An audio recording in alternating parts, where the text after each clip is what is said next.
Pasar Sasen memang kegiatan rutin teman-teman.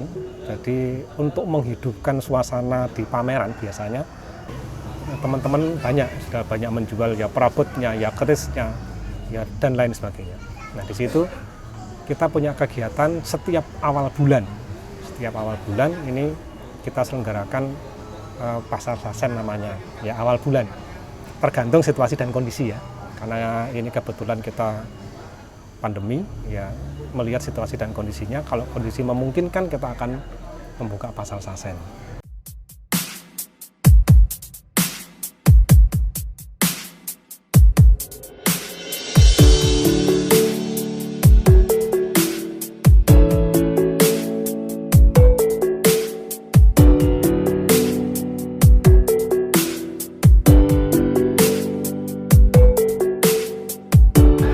Saya antusias karena selain untuk mereka yang belum mengetahui tentang keris, di sini bisa edukasi.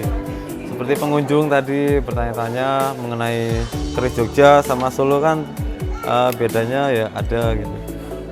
Kemudian saya jelaskan gitu. Jadi sangat mengapresiasi masyarakat biasa yang belum paham keris gitu. Saya mengikuti Pasar Sasen udah sekitar 4 kali dan ya alhamdulillah lah ada pemasukan lumayan rame lah gitu. Tanggapan saya untuk Pasar Sasen ini menurut saya udah bagus lah gitu. Udah lumayan bagus ya. Semoga aja masih ada tamu-tamu yang lain untuk datang lagi gitu. Alhamdulillah ini saya sudah mengikuti 4 kali. Bulan Maret ini yang keempat.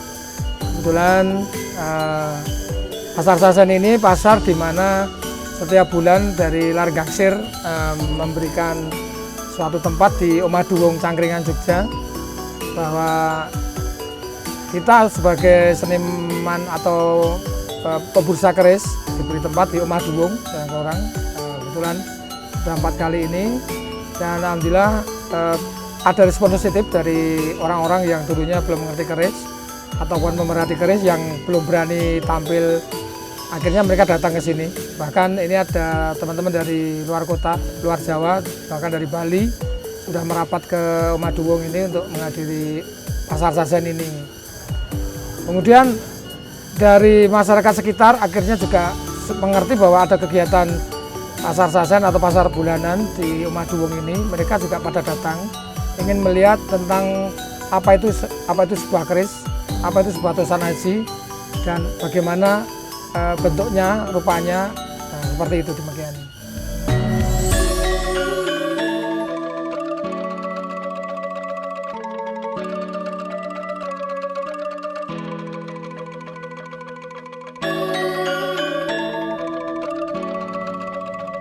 Belajar karena orang Indonesia itu masih terimage tentang keris ini masih terimage mistis. Jadi lebih cenderung ke arah sana. Nah, kita Largaksir ya itu mengedukasi awalnya itu jangan sampai mereka itu mengenal keris arahnya yang mistis. Tapi kita mengedukasi ya dengan itu tadi. Apa tuh yang dinamakan keris itu? Keris itu wujudnya sebetulnya ya komplit. Ya ada rongkonya, ya ada pendoknya, ada mendak, ada deder, ada kerisnya sendiri. Nah itulah keris. Kalau sudah kita buka, itu tentunya sudah beda namanya. Ini sudah bilah, ini warongkonya kan begitu.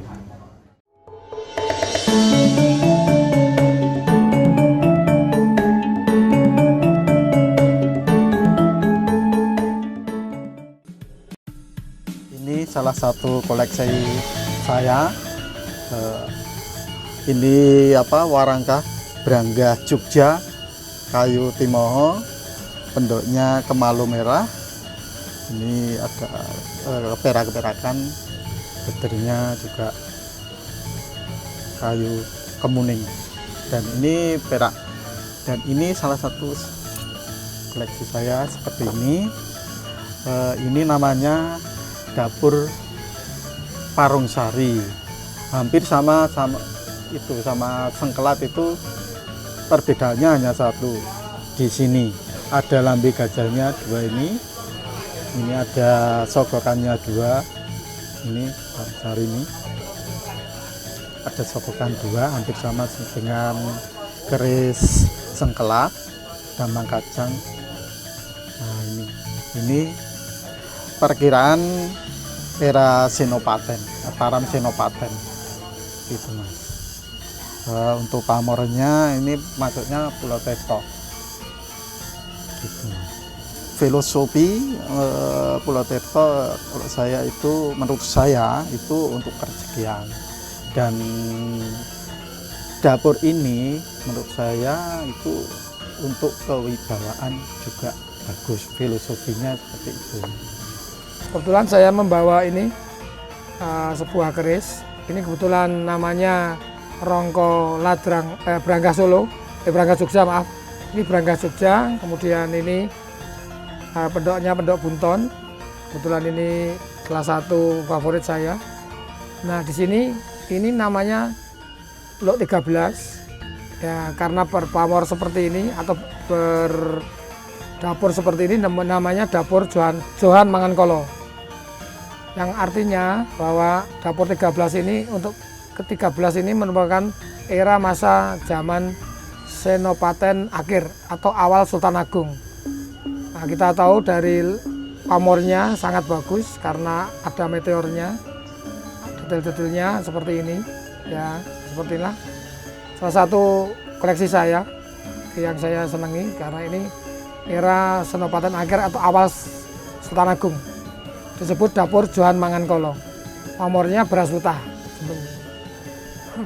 Filosofi tentang dapur Johan Mangankala ini, Johan, kalau kita bahasa Indonesia Johan, tapi kalau bahasa aslinya itu Johan atau burung yang seperti burung perkutut atau burung, ya orang Jawa mengatakan itu deruk.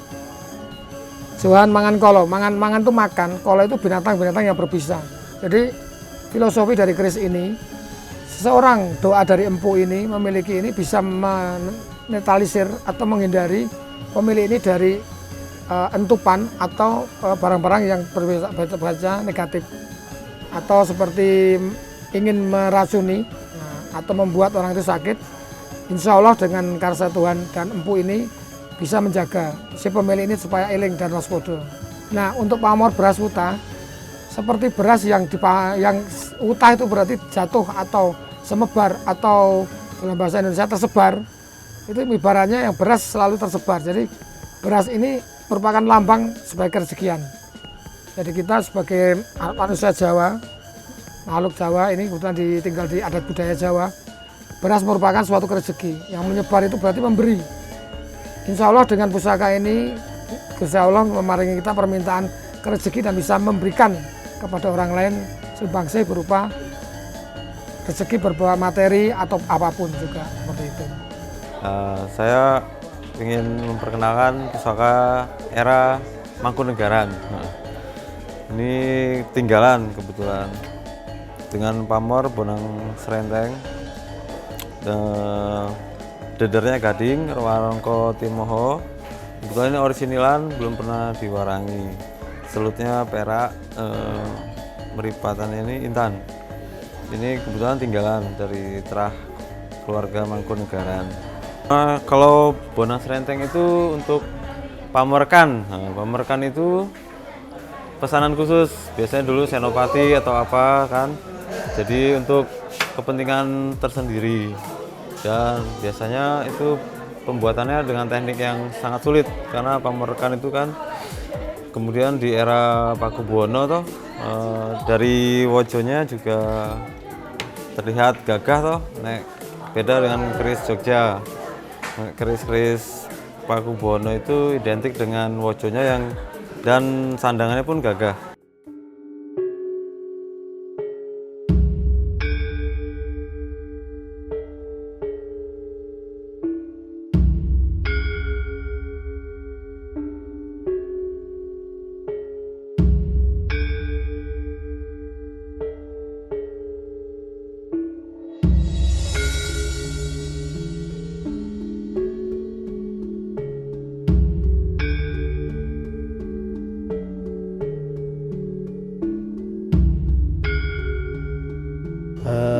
harapan saya untuk semua kalangan lah bisa melestarikan budaya kita dan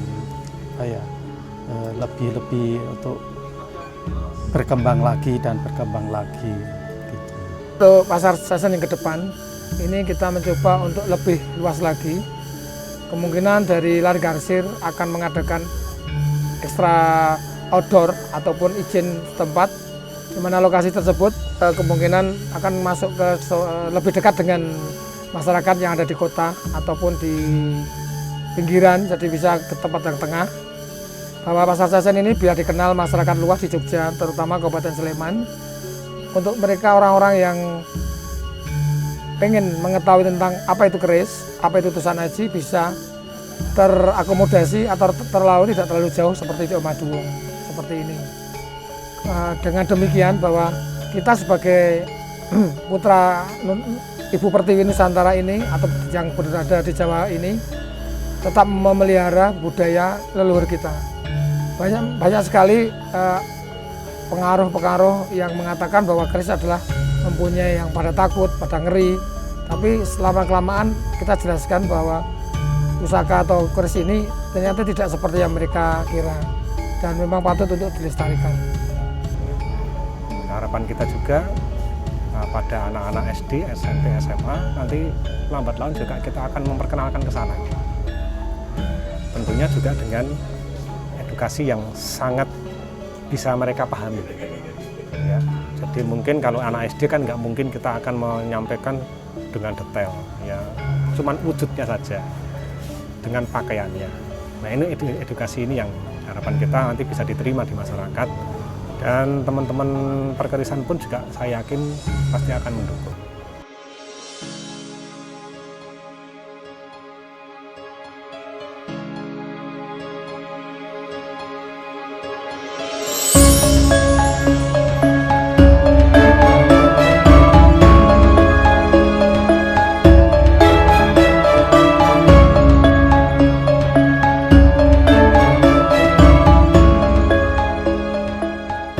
Jangan lupa untuk menghadiri penutupan pameran Kebun Nirboyo 14 Maret 2021 di Omaduong. Kebetulan kami dari Largarsir ada acara penutupan tanggal 14 Maret besok itu. Silakan datang dan hadiri untuk melihat penutupan acara pameran keris Kebun Nirboyo. Demikian, datanglah jauh-jauh walaupun keadaan seperti ini, tetapi waspada, kita menggunakan protokol kesehatan. Ikutlah hadir meramaikan acara perkerisan ini. Terima kasih. Wassalamualaikum warahmatullahi wabarakatuh. Om Jat mau tanya, dientup-entupan itu gimana? Apa maksudnya entup? Dientup-entup itu apa? Entup itu atau sebuah bisa. Oh, bisa. Bisa binatang. Nah, ya. Dientup ya. Dientup. Iya. Ah, ya. Ya, gitu aja. Nah, gitu aja. Pengitan.